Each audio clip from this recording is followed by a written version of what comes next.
Well everyone, you might be having an issue with your PlayStation 4 where the games are just not loading within your console. Now this can happen for a few different reasons. The first thing I would recommend doing though is making sure that your PlayStation 4 and the disc slot, if you're loading a game with your disc, you may want to make sure the disc is fully working. You may also want to make sure that there's nothing corrupted within your PlayStation 4 when it comes down to the memory or storage. If you're loading the game from a separate drive, you may want to make sure that drive is connected properly and there's nothing wrong with that. So those are pretty much the two main things that cover a broad series of different issues. Another thing you may want to check out for is with your PlayStation 4's storage. If you are almost out of storage on your PlayStation 4, you can pretty much rest assured that that can cause a lot more issues than just the games not loading properly. So what I would recommend doing here is going through and actually making sure that your PlayStation 4 has enough storage built inside of it to actually not only load up that game, but to also go ahead and play that game as well. Because,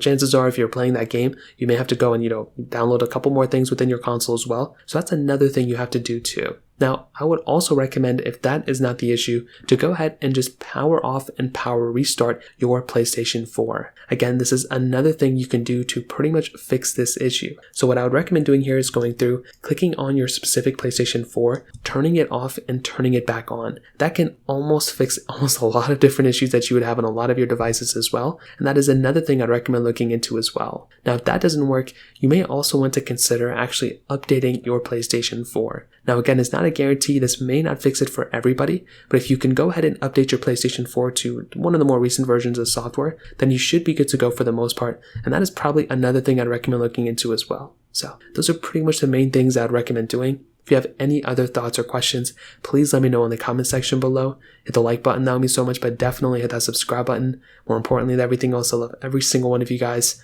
Hopefully I'll catch you guys in the next video. Peace out till then.